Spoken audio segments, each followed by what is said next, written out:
Hello and welcome to our channel Code Mose. I am your host Chetan Bansal. तो last class में हमने देखा था introduction of a Python में कि हमने इंट्रोडक्शन ऑफ पाइथन में हमने पढ़ा था कि पाइथन क्या है और पाइथन को हमें क्यों पढ़ना चाहिए और कैसे हमने उसके फीचर और एप्लीकेशन और इनके लिमिटेशन पढ़े थे और इंस्टॉलेशन देखी थी और जुपिटर पे हमें कैसे काम करना है। तो आज थोड़ा सा हम आगे चलते हैं। अब कोई भी प्रोग्रामिंग लैंग्वेज हम सीखते हैं तो उसके अंदर बेसिकली वर्किंग कैसे होती है आज वो हम जानते हैं कि हमें क्या क्या चीज़ें याद होनी चाहिए, क्या क्या सिंटेक्स होते हैं। सिंटेक्स बेसिकली कोई भी प्रोग्रामिंग लैंग्वेज को लिखते कहते हैं, उस चीज़ को हम सिंटेक्स कहते हैं। तो अब जैसे हमने लास्ट क्लास में देखा था, एक कमांड लिखी थी, प्रिंट हेलो वर्ल्ड। अब ये हमने सिंपल रन किया, इसके पीछे इसके बैकग्राउंड में हुआ क्या क्या नहीं। तो प्रिंट हेलो वर्ल्ड का काम क्या है, अब यहाँ पे एक चीज और देखते हैं, कमेंट। हाँ, कमेंट पे पहले मूव ऑन करते हैं कि बेसिकली कमेंट क्या होता है। किसी भी प्रोग्रामिंग लैंग्वेज में, चाहे वो कंपाइलर हो या आपका इंटरप्रेटर हो, ये दो चीजें होती है, ये आपके कोड को रन करवाती है। तो इनमें जब हम कमेंट डालते हैं तो कमेंट कुछ भी नहीं होता है, एक इग्नोरेबल टेक्स्ट होता है जो बस इंटरप्रेटर हो या कंपाइलर हो वो आपका कोड देगा, कमेंट को इग्नोर करेगा। बेसिकली पाइथन में दो तरह के कमेंट होते हैं, single line comment and multi line comment. अब दोनों को असाइन करने का, डिक्लेयर करने का तरीका अलग है। अगर हमें सिंगल लाइन डालना है तो सिंगल लाइन कमेंट के लिए हम यूज करते हैं single line comment. Single line comment के लिए हम यूज करते हैं हैशटैग। अगर हमें मल्टी लाइन कमेंट डालना है तो हम यहाँ पे यूज करेंगे triple quote line comment use, simple. अगर हमें सिंगल लाइन कमेंट डालना है तो हम हैशटैग यूज करेंगे, और अगर हमें मल्टी लाइन कमेंट डालना है तो हम ट्रिपल कोट्स का यूज करेंगे। तो अब यहाँ पे हम बात करते हैं। अब यहाँ पे मैं एक कमेंट डालता हूँ तो हमारा यहाँ पे रन क्या हो रहा है, प्रिंट।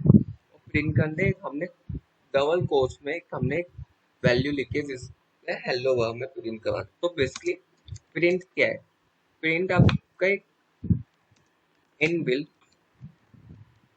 इनबिल्ट फंक्शन कह लो, या आप इसे कीवर्ड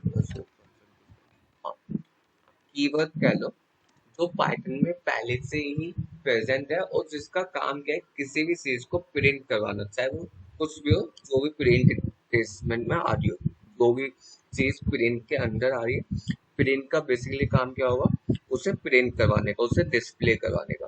तो बेसिकली आप प्रिंट क्या क्या चीज है, अब उसका सेंटेंस क्या, आप कोई भी हमें स्ट्रिंग, जो भी हम कोर्स में लिखते हैं, जो भी हमारी ये चीज है, इससे हम बोलते हैं स्ट्रिंग। अब स्ट्रिंग के बारे में थोड़ा सा हम पढ़ते हैं, स्ट्रिंग क्या होती है। जैसे यहाँ पे मैं कमेंट देता हूँ, यहाँ पे लिखता हूँ स्ट्रिंग। तो स्ट्रिंग बेसिकली है क्या, स्ट्रिंग कुछ भी नहीं है, एक सीक्वेंस ऑफ कैरेक्टर है। ये एक बेसिकली डाटा टाइप भी हमारा, पर अगर मैं इसे सिंपल एक वर्ड में लिखूं तो इस सीक्वेंस है, सीक्वेंस ऑफ कैरेक्टर। तो बेसिकली सीक्वेंस ऑफ कैरेक्टर में हम देखेंगे, यहाँ पे सीक्वेंस ऑफ कैरेक्टर है हेलो वर्ल्ड, ये है सीक्वेंस। तो बेसिकली इसके भी तीन टाइप होता है। अगर हमें कभी भी डिक्लेयर करना है कोई भी स्ट्रिंग, तो हमारे तीन टाइप होंगे। पहला होगा हमारा, इसे हम मल्टी लाइन में कमेंट में लिखते हैं, पहला होगा हमारा सिंगल सिंगल कोट्स, सेकंड होगा हमारा डबल कोट्स, थर्ड होगा हमारा ट्रिपल, हाँ ट्रिपल कोट। तो बेसिकली अगर हमें कोई भी स्ट्रिंग वैल्यू बनानी है तो हमें या तो उसे सिंगल कोट्स में असाइन करना पड़ेगा, या डबल में, या ट्रिपल में। तो बेसिकली जैसे हम यहाँ पे हेलो हमने लिखा था, तो हम नीचे आते हैं और नीचे आके तो बेसिकली यहाँ पे, तो अब यहाँ पे हम तीनों में देखेंगे कि वो क्या है। जैसे मैं यहाँ पे सिंगल में डालता हूँ हेलो वर्ल्ड, यहाँ पे प्रिंट हेलो वर्ल्ड, फिर यहाँ पे प्रिंट हेलो वर्ल्ड। अब देखोगे मैंने यहाँ पे तीनों में सेम चीज लिखी है, तीनों में प्रिंट में एक ही कमांड है, hello world hello world hello world.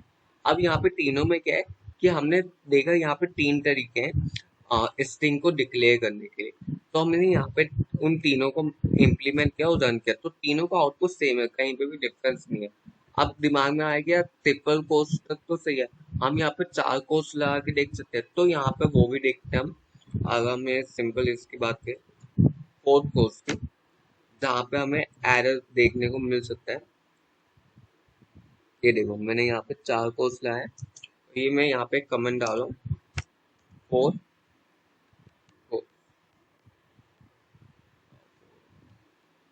हाँ फोर कोर्स। तो इससे मैं रन करूंगा तो एक एरर आया, syntax error unexpect EOF while facing. तो बेसिकली ये एरर जब भी आता है जब हमेशा कोई ना कोई इंडेंटेशन एरर होता है, या तो इंडेंटेशन एरर होगा आपका, या फिर कहीं ना कहीं सेंटेंस आपने गलत लिखा होगा। इंडेंटेशन के लिए भी एक अलग एरर आता है, इसे बेसिकली सेंटेंस एरर से समझो कि यहाँ पे सेंटेंस ही गलत हमने यूज किया है। बेसिकली हमारा जब भी जो स्ट्रिंग का सेंटेंस होगा उससे अगर हमें जब भी लेना होगा तो हम इन सेंटेंस में लेंगे, हमारा सेंटेंस ये रहेगा हमेशा, ये वाला सेंटेंस हमारा गलत हो जाएगा। अब इसके बाद थोड़ा सा आगे चलते हैं कि अब हमने पढ़ा कि स्ट्रिंग है क्या। तो बेसिकली स्ट्रिंग के अंदर हम एक और चीज देख सकते हैं, हमने अभी कमेंट पढ़े, स्ट्रिंग स्ट्रिंग के अंदर थोड़ी सी चीजें और ऐड ऑन करते हैं थोड़ा सा, क्योंकि ये डाटा टाइप है, ये बेसिक डाटा टाइप है स्ट्रिंग कोई सी भी प्रोग्रामिंग लैंग्वेज का।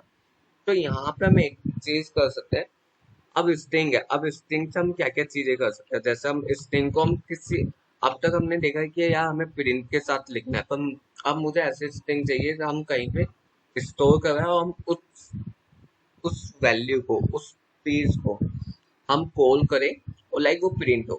तो बेसिकली यहाँ पे कॉल करने का मतलब हम जब भी उसे बुलाए, जैसे हम हमारे पर्टिकुलर नाम है, जैसे मेरा नाम चेतन है, किसी का नाम राम है, किसी का नाम एस वाई है, या किसी का नाम कोई भी एक पर्टिकुलर नाम ले लो। अब उसे हम बार बार उसके नाम से बुलाते हैं, अब वो आता तो वो इंसान ही है, तो उसके डिफरेंट डिफरेंट नेम हो जाते हैं। जैसा अगर मैंने राम को बुलाया तो राम ही आएगा, अगर मैंने शाम को बुलाया तो शाम ही आएगा, ये तो नहीं राम की तरह शाम आ जाएगा और शाम की तरह राम आ जाएगा, नहीं। तो ऐसी प्रोग्रामिंग लैंग्वेज में भी कुछ चीज होती है जिन्हें हम कहते हैं वेरिएबल। वेरिएबल का बेसिकली काम क्या होता है, किसी भी वैल्यू को स्टोर करवाना। जैसे हम एक पर्टिकुलर इंसान को नाम देके उसकी आइडेंटिटी बना देते हैं, ऐसी प्रोग्रामिंग लैंग्वेज में हमें कोई भी चीज असाइन करनी है तो हमें एक वेरिएबल चाहिए होता है। तो वेरिएबल होते गए, वेरिएबल सिंपल एक like like a container, container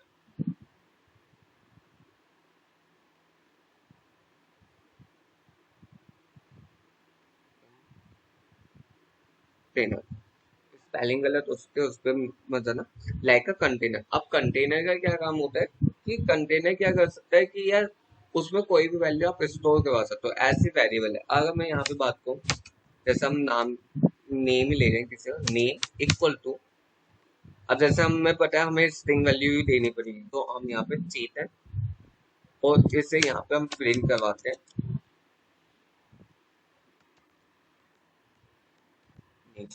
तो यहाँ पे चेतन प्रिंट हुआ है। पर यहाँ पे एक चीज देखोगे, हमने ये जो चीज है, ये चीज हम डायरेक्ट भी प्रिंट करवा सकते थे ऐड से। अगर हमें सिंपल डायरेक्ट चेतन प्रिंट करवाना है तो हम तब भी चेतन प्रिंट करवा सकते थे, पर हमने यहाँ पे एक वेरिएबल बनाया और उससे हमने सीधा कॉल किया। तो यहाँ पे हमने एक चीज देखी, हमने जब डायरेक्ट प्रिंट करवाया चेतन को तो यहाँ पे हमने एक स्ट्रिंग वैल्यू बनाई, पर जब हमने कोई वेरिएबल बनाया, वेरिएबल के लिए हमने कोई स्ट्रिंग वैल्यू नहीं बनाई, वेरिएबल के अंदर ही हमने एक स्ट्रिंग वैल्यू असाइन कर रखी है। तो यहाँ पे हमने क्या किया, create a variable, variable and यहाँ पे hold the variable in print keyword और लाइक फंक्शन, और यहाँ पे ये आउटपुट आ गया। तो बेसिकली हुआ क्या यहाँ पे, अब एक और चीज यहाँ पे मैं बार बार कमेंट डालू, कमेंट हमेशा इसलिए डाला जाता है किसी भी प्रोग्रामिंग लैंग्वेज में कि आपको कोड को समझने में इजी हो।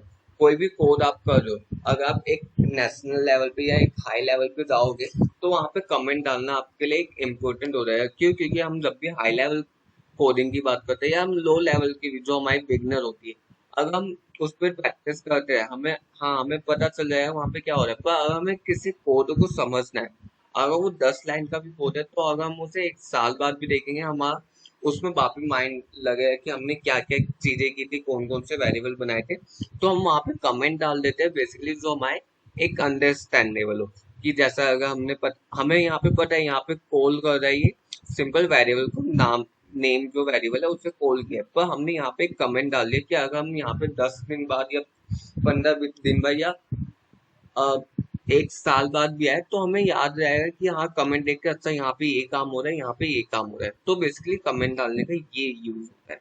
तो अब जैसा अभी हमने वेरिएबल देखा, तो वेरिएबल के भी कुछ रूल्स होते हैं जिनके अंदर हम वेरिएबल को असाइन करते हैं। वेरिएबल रूल्स, तो बेसिकली वेरिएबल के जो रूल्स होते हैं वो बेसिकली वेरिएबल को डिक्लेयर करने के लिए यूज होते हैं। पहला जो रूल होता है जो सबसे इम्पोर्टेंट है, it can be start with alphabet or alphabet and under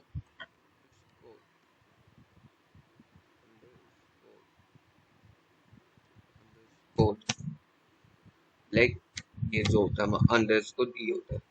तो यहाँ पे क्या है, हमारा जब भी वेरिएबल चालू होगा, तो इसके लिए एग्जांपल देखते हैं। यहाँ पे कभी भी हमारा कोई भी अल्फाबेट ले लो, जैसे ए ले लो या हमारा स्मॉल ए ले लो, या कोई भी जैसे हमने ऊपर नेम लिया था है, यहाँ पे हम लास्ट ले लेते हैं, लास्ट नेम ले लेते हैं, या कुछ भी, या हमने सिंपल ले लिया अंडरस्कोर नेम ले लिया, या एनीथिंग जो हमारा चालू किससे हो रहा है, या तो अल्फाबेट से हो रहा है या हमारा कोई भी एक अंडरस्कोर से हो रहा है। लेकिन no space is allow. Basically no space allow का मतलब यहाँ पे क्या एग्जांपल देखते हैं। जैसे हमने यहाँ पे लिखा फर्स्ट नेम इक्वल टू, जैसे हमने लिख दिया XYZ, तो ये हमारा रॉन्ग सिंटेक्स है, ये हमारा गलत है। क्यों? क्योंकि हमने यहाँ पे स्पेस दिया। अब इस अगर हमें देखना है या फर्स्ट नेम हमें देना है, तो हमारा सही सिंटेक्स क्या होगा? ये हमारा रॉन्ग सिंटेक्स है। अगर हमें राइट सिंटेक्स करना है तो क्या होगा? यहाँ पे फर्स्ट नेम XYZ, ये हो गया हमारा राइट सेंटेंस। सो बेसिकली हमने यहाँ पे स्पेस भी नहीं दिया, पर हमने बीच में अंडरस्कोर यूज किया जो एक स्पेस जैसा काम करे। तो थर्ड रूल है, it can't be start any digit और एनी सिंबल। अब कभी भी जो हमारा वेरिएबल है वो कभी भी या तो किसी भी नंबर से चालू नहीं होगा है, जिससे या कभी भी हमारे जो सिंबल्स होते हैं ये इनसे चालू नहीं होगा। क्योंकि ये हमारे एक अलग अलग रोल निभाते हैं हमारे कोई भी प्रोग्रामिंग लैंग्वेज में। तो हमारा वेरिएबल का जो हर एक प्रोग्रामिंग लैंग्वेज में मेन यही रूल होता है कि वेरिएबल हमेशा जब भी असाइन होता है वो तो या अल्फाबेट से होगा या अंडरस्कोर से होगा है, या उसमें कभी भी स्पेस नहीं आएगा। स्पेस के लिए हम क्या यूज करें? अंडरस्कोर। और ये कांट भी स्टार्ट भी एनी डिजिट तो एनी सिंबल यहाँ पे। तो अब यहाँ पे क्या करते हैं, हम थोड़ा सा स्ट्रिंग और वेरिएबल को हम थोड़ा सा डीपली समझते हैं। जैसा अगर हम यहाँ पे बनाते हैं, हम एक सिंपल एक, अब तक हम यहाँ पे अपना आप इनपुट दे देते हैं, हम अपना आप ही डाल, अब हमें यूजर से इनपुट लेना है। मतलब जब हम रन करें जब हम पे इनपुट आए, तो उसके लिए हम यूज करते हैं इनपुट कीवर्ड। इनपुट कीवर्ड क्या होता है? बेसिकली यहाँ पे जो भी यूजर है, जो भी आपका कोड रन कर रहा है, वो अपना उससे क्वेश्चन करेगा अपना। जैसे हम देखते हैं ना कि गूगल फॉर्म आते हैं, हम वहां पे अपना आंसर डालते हैं, तो वो एक इनपुट बॉक्स है। तो ऐसे अब पाइथन में अगर हमें किसी से भी इनपुट लेना है, तो हमारा एक कीवर्ड होता है इनपुट।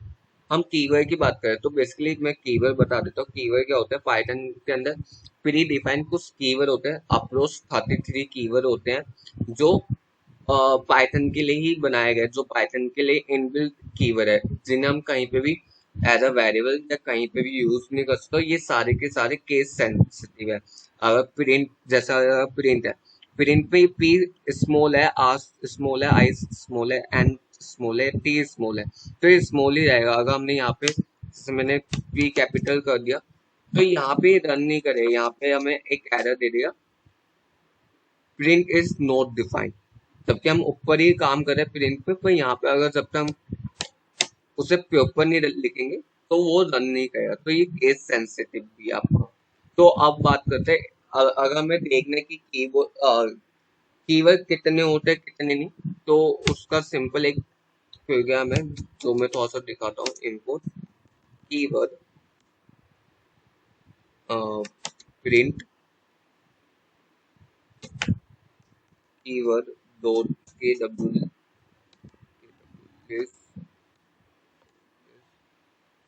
तो ये देखोगे, इस प्रोग्राम को मैं थोड़ा सा कमेंट कर देता हूँ। Import a module and like AW list is a attribute of key, keyword keyword module। तो बेसिकली यहाँ पे क्या है, यहाँ पे इस प्रोग्राम को हम आगे जाके समझेंगे कि यहाँ पे हुआ क्या, इनपुट क्या और ये एट्रीब्यूट क्या है। तो सिंपल यहाँ पे क्या, हमने पाइथन के अंदर कई सारे प्री डिफाइंड लाइब्रेरी होती है, उसमें कीवर्ड नाम की भी लाइब्रेरी। अगर हमें देखने हैं कितने टाइप के कीवर्ड होते हैं, तो यहाँ पे देखो यहाँ पे प्री डिफाइंड कीवर्ड है जो हम अभी भी यूज नहीं कर सकते एज अ वेरिएबल या एज अ वेरिएबल हम कभी भी यूज नहीं कर सकते। जैसे इम्पोर्ट हो गया, ब्रेक हो गया, क्लास हो गया, फॉल्स हो गया, ट्रू हो गया, रिटर्न हो गया है, डेफ हो गया, डेल हो गया, कंटिन्यू हो गया। हम आगे जाके इनके बारे में पढ़ने वाले हैं सारी की सारी चीजें हैं। तो अब बात करते हैं, वापस हम आ जाते हैं इनपुट फंक्शन पे। तो बेसिकली इनपुट क्या होता है, जैसे अगर हम यूजर इनपुट बोलते हैं, जैसे यूजर इनपुट, यहाँ पे हम यूजर इनपुट की बात करें तो यहाँ पे बेसिकली हम क्या यूज करते हैं, इनपुट की। तो अगर मैं यहाँ पे बात करूँ एप नेम, तो अब यहाँ पे हम बात करते हैं input, enter your first name. तो basically user we want user write own name then code। तो बेसिकली यहाँ पे मैंने एक सेंटेंस लिखा है कि जब भी रन होगा यूजर अपना अपना नाम डाल सकता है, ये जो भी उसे डालना है। और यहाँ पे मैं ऐसे डालता हूँ n name input enter your last name. तो यहाँ पे तो स्पेस दे देते हैं। अब यहाँ पे एक और काम करते हैं, अब इससे पहले रन करके देखते हैं कि रन हो रहा है या नहीं। अब यहाँ पे देखो, अब यहाँ पे हमसे पूछ रहा है कि हमें क्या डालना है। जैसे मैं यहाँ पे डालता हूँ चेतन और यहाँ पे तो इसने मेरे से यूजर ने ये तो ले लिया, जो हमारा कोड बनाया इसने हमसे नाम तो ले लिया, पर इसने कहीं प्रिंट नहीं किया। अब मुझे ये प्रिंट कराना है, तो मैं सिंपल क्या करूँगा, print app name L name. तो ये सिंपल यहाँ पे हमने एप नेम में या एल नेम में हमने डाला ही नहीं चेतन और बंसल, हमने सिंपल इसे रन किया और रन करने के बाद इसमें एक वैल्यू पास ऑन की और उसके बाद हमने रन किया। अगर मैं इसे रन करता हूँ वापस और यहाँ पे डालता हूँ, जैसे मैं यहाँ पे डालता हूँ एक नाम नितिन, यहाँ डाला, अब इसे रन किया तो ये नाम भी अपना ऑटोमेटिक चेंज हो गया, क्योंकि हमने यहाँ पे यूजर ही चेंज कर दिया, यूजर ने नाम ही चेंज कर दिया। तो जब हम प्रिंट को वापस यूज करेंगे तो वहां पे अपना ऑटोमेटिकली जो भी उसका आउटपुट है वो चेंज हो जाएगा। अब थोड़ा सा आगे बात करते हैं, अब इसी लाइन को हम थोड़ा सा यूनिक बनाते हैं। तो अब यहाँ पे लिखते हैं print hello I M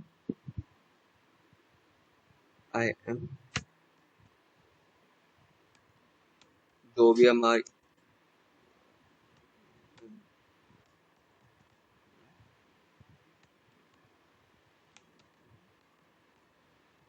welcome our YouTube.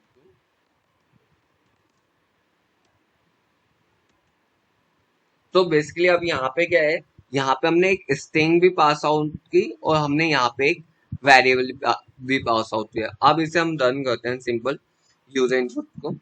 जैसे मैं यहाँ पे लिखता हूँ चेतन बंसल, और इससे यहाँ के पहले इस लाइन को रन करता हूँ कि यहाँ जहाँ पे हमने देखा कि आउटपुट चेंज हो गया। अब यहाँ पे देखोगे hello I am Chetan Bansal welcome to our YouTube.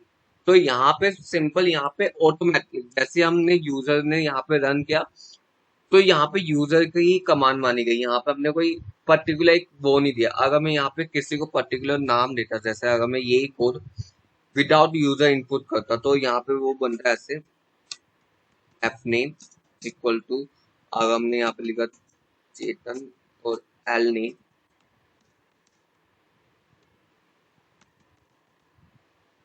Bansal, हम यही चीज हम प्रिंट कर रहे हैं। अब यहाँ पे सिंपल, यहाँ पे हमारी इस वाला सिंटेक्स सेम रहेगा, जो चेंज होगा तो हमारे वेरिएबल में चेंज। देखो दोनों लाइन का सेम आंसर है, पर यहाँ पे एक चीज और अलग यहाँ पे यूजर ने अपना जो भी हमारा यूजर है उसने अपने हिसाब से वैल्यू डाली है, पर यहाँ पे हमने प्री डिफाइन एक वैल्यू डाली है। तो प्री डिफाइन का बेसिकली मीनिंग क्या हुआ कि यहाँ पे जो भी पहले से कोडिंग हो रखी है वो लेगा। पर यहाँ पे क्या था, जब हम यूजर इनपुट की बात कर रहे थे तो यहाँ पे यूजर इनपुट में क्या हो रहा था कि हम जो हमारा कोडर है, जो भी हमारा यूजर है, जो भी यूज कर रहा है वो कोड, वो जब भी रन करेगा वो अपने हिसाब से वैल्यू डाल सकता है, उस हिसाब से आगे का कोड वर्किंग करेगा। तो बेसिकली अगर हम यहाँ पे नाम चेंज करेंगे तो नीचे नाम चेंज होगा ऑटोमेटिक, पर हम यहाँ पे नाम चेंज नहीं कर सकते क्योंकि ये पहले से आपका प्री डिफाइंड है, आपका ऐप नेम और फाइल नेम। अब थोड़ा सा इसमें आगे बढ़ते हैं कि हमने यहाँ पे देख लिया स्ट्रिंग क्या है और इनपुट फंक्शन क्या है। तो बेसिकली अब थोड़ा सा आगे बढ़ते हैं, इनमें स्ट्रिंग के आगे थोड़ा सा बढ़ते हैं तो हमें देखने क्या स्ट्रिंग के भी कुछ मेथड होते हैं कि स्ट्रिंग मेथड होते हैं। तो पहला एक सिंपल एक चीज समझते हैं। अगर हमें जानना है कि यार यहाँ पे हमने एक वेरिएबल बना रखा है, इस वेरिएबल के अंदर हमने लिखा है कि एक स्ट्रिंग है, इस स्ट्रिंग में कितने सारे नंबर है, मतलब लाइक ये कितने वर्ग है। तो उसमें एक चीज आता है, ये पहली बार मेथड नहीं, ये एक फंक्शन है len। len का एक फंक्शन होता है लैन का, जहाँ पे हम कोई भी वेरिएबल या कोई भी स्ट्रिंग पास आउट करते हो, ये बताते ही बेसिकली स्ट्रिंग पे ज्यादा यूज होता है कि उसमें कितने, जैसा अगर मैं यहाँ पे लिखता हूँ नितिन, तो इसने बताया इसमें 5 नंबर है, लाइक एन 1 1 2 3 4 5। तो ये हमारा 5 वर्ड का नंबर है। ऐसे अगर मैं यहाँ पे लिखता हूँ लैन, जैसे हमने ऊपर लिखा था एफ नेम, तो इसने बताया वहां पे सिस है, अगर देखोगे चेतन में सिस वर्ड है।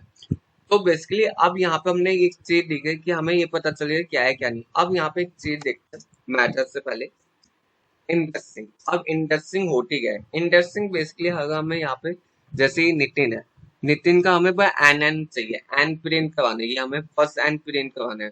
मुझे पूरा नाम चाहिए ही नहीं, मुझे बस एन चाहिए या आई चाहिए। मुझे पर्टिकुलर पूरे एक वर्ड में से एक मतलब पूरे एक करेक्टर में से, पूरे एक लेटर में से एक वर्ड चाहिए, पूरे एक वर्ड में से एक लेटर चाहिए। तो हम क्या करेंगे, तो वहां पे हम इंडेक्सिंग कर सकते हैं। हमेशा इंडेक्सिंग कोई सी प्रोग्रामिंग लैंग्वेज हो, it start with a zero. जब भी हम कोई भी प्रोग्रामिंग की बात करें हमेशा वो चालू जीरो से हुई। अब यहाँ पे हम लिखते हैं प्रिंट, जैसा हमने बनाया था एप नेम। अब जब भी हम स्ट्रिंग को प्रिंट करवाते हैं हम हमेशा लाते हैं स्क्वायर ब्रैकेट। अब मैं स्क्वायर ब्रैकेट में जीरो लिखता हूँ, तो यहाँ पे देखोगे एफ नेम का जीरो पे क्या है सी। जैसा अगर मैं यहाँ पे दिखाऊं, मैं सिंपल एक, जैसे मैं यहाँ पे लिखता हूँ चेतन, तो अब इसके नीचे मैं इंडेक्सिंग लिखता हूँ 1 2 3 4। अब ये देखो हमने ऊपर देखा था लैन, जब हमने यूज किया था एफ नेम में कितने आ रहे, सिस सारे सिस लेटर होंगे वहां पे, पर जब हम इंडेक्सिंग करें वहां पे 5 ही दिखा रहा है। क्यों? क्योंकि यहाँ पे ये स्टार्ट करता है जीरो से। जब भी जितने भी लेटर दिखाता है उससे हमेशा एक कम इंडेक्सिंग होती है। क्यों? क्योंकि हम यहाँ पे चालू करते हैं जीरो से। तो अब बेसिकली मुझे यहाँ पे चाहिए कि यार मुझे यहाँ पे मैं जब भी इसे रन करूं तो बेसिकली मेरा ये जो नाम है ये पूरा है। तो लाइक अगर हमें पूरा नाम चाहिए तो हम सिंपल प्रिंट एफ नेम कर सकते हैं। पर अब मुझे पूरा नाम नहीं चाहिए, मुझे सिंपल चाहिए यार आगे के 3 वर्ड आए। तो मैं यहाँ पे क्या करूँगा, 0 to 2, और सॉरी 0 to 2। तो यहाँ पे क्या हुआ, 0:2। तो यहाँ पे 2 पे कौन सी इंडेक्सिंग है, ई। तो यहाँ पे दो ही वर्ड है। क्यों? क्योंकि 2 तो एक क्लास है, 2 तो प्रिंट होएगा नहीं। अगर मैं यहाँ पे 5 भी लिखूँ तो यहाँ पे ये ए तक ही हुआ। अगर मैं यहाँ पे सिस लिखूँ जब जाके हमारी पूरा का पूरा वर्ड प्रिंट हुआ। क्योंकि ये इंडेक्सिंग में हमेशा एक नंबर कम हो जाता है। जैसे ऊपर हमारे देखा चेतन में हमारे सिस लेटर है, तो ये जब तक सिस लेटर को हम कॉल नहीं करेंगे जब तक वो सिस लेटर प्रिंट नहीं होगा। अगर हमने इंडेक्सिंग के हिसाब से 5 प्रिंट किया है तो वो 4 तक ही आएगा, 5 प्रिंट होएगा ही नहीं। तो ये तो हो गया सिंपल। अगर हमें इंडेक्सिंग करनी है तो हमें कैसे करनी है। अगर हमें सिंपल एक वैल्यू चाहिए, एक लेटर चाहिए, तो हम उसके लिए हम सिंपल एक लेटर के लिए उसकी जो इंडेक्सिंग हो, अगर हमें चाहिए उस लेटर से लेकर आगे तक हमारा प्रिंट है तो हम वहां तक का प्रिंट डालेंगे। जैसे मुझे चाहिए 3 तक का, कि 3 पे आ रहा है टी, तो मुझे भाई इतना ही चाहिए। तो मैं यहाँ पे उसके एक इंडेक्सिंग का आगे का नंबर डाल के वहां से इसे कॉल करूंगा। अब मैं यहाँ पे एक चीज करते हैं, रिवर्स। अगर मुझे चाहिए यार चेतन तो प्रिंट हुआ है पर मुझे अब चेतन नहीं प्रिंट करना, अब मुझे करना है एन से, ये बिल्कुल रिवर्स करना है। तो उसके लिए क्या है, हम पे दो तरीके होते हैं। प्रिंट, पहले हम सिंपल स्ट्रिंग को कॉल करते हैं और यहाँ पे -1 डालते हैं। -1 से हमें पता चल रहा है सिंपल एन आ रहा है। तो एन का है सिंपल बिल्कुल लास्ट में। -1 का बेसिकली यूज क्या है, वो उल्टे साइड से, आपके दूसरे साइड से। अगर वैल्यू आपकी यहाँ से लेफ्ट हैंड साइड से चालू हो रही है, वो राइट हैंड साइड से कॉल करता है। 0 हमेशा आपका लेफ्ट हैंड साइड आ जाता है। और अगर -1 की बात करें तो -1 आपका आ जाता है हमेशा राइट हैंड साइड, जब भी हम उल्टा नाम पढ़ रहे होते हैं या उल्टा हम उसे रिवर्स कर रहे होते हैं। तो बेसिकली अगर मुझे इसे पूरी की पूरी क्या बोलते हैं स्ट्रिंग को वो करना है, रिवर्स करना है, तो मैं यहाँ पे क्या कहूँ माइनस। तो ये देखो पूरा का पूरा वर्ड यहाँ पे रिवर्स हो गया। हम आप वर्ड देखोगे CHETAN होना चाहिए था, पर हमने यहाँ पे रिवर्स किया तो NATEHC। अब हम पे एक तरीका तो ये हो गया कि अगर हमने ऐसे कर लिया। अब ये है कि हम -1, अब इसे -1 के उसमें देखते हैं कि अगर -1 के हिसाब से जाएगा तो क्या आएगा, -1, -2, -3, -4, -5। इतना हम काउंट करके चले तो एक बार हम प्रिंट करते हैं, प्रिंट एफ नेम -5। तो एच तक आया, तो हमारे यहाँ पे माइनस कहाँ तक रहा है, -6 तक जा रहा है। और अगर मैं इसे -6 करता हूँ तो सी हमारा प्रिंट हो रहा है। तो अब यहाँ पे देखोगे हमने सब ऊपर हम प्रिंट में जब हम पॉजिटिव इंडेक्सिंग कर रहे थे तो बेसिकली इसे नेगेटिव इंडेक्सिंग भी बोलते हैं, और इसे जो हम नॉर्मल इंडेक्सिंग करते हैं उसे पॉजिटिव बोलते हैं। तो हम यहाँ पे सिस डालेंगे तो ये इंडेक्स एरर देगा। क्यों? क्योंकि string index out of range. भाई सिस पे तो कोई एलिमेंट नहीं है, कोई भी आपका लेटर नहीं आएगा। हम ऊपर देखेंगे तो यहाँ पे 5 पे खत्म है, सिस पे तो कुछ है ही नहीं। तो हम नीचे आके इसे हम सिंपल 5 डाल के रन करेंगे तो हमारा एन प्रिंट हो है। पर अगर हमें नेगेटिव इंडेक्सिंग जो हमारे रिवर्स इंडेक्सिंग में भी यूज होता है तो वहां पे हमारा -6 यूज होगा। तो यहाँ पे क्लियर हुआ इंडेक्सिंग का। तो अब तक हमने देखा कि यार वेरिएबल क्या होता है, इंडेक्सिंग क्या होती है, और यूजर इनपुट क्या होते हैं, और वेरिएबल के क्या क्या रूल होते हैं, और स्ट्रिंग को कैसे कैसे हमें यूज करना है और कैसे कैसे उसे डिक्लेयर करना है। तो आज के लिए इतना करते हैं। अब नेक्स्ट क्लास में हम करेंगे स्ट्रिंग मेथड, तो हम पढ़ेंगे और उसके आगे का हम पढ़ेंगे कि हम कैसे कैसे काम कर सकते हैं। Thank you.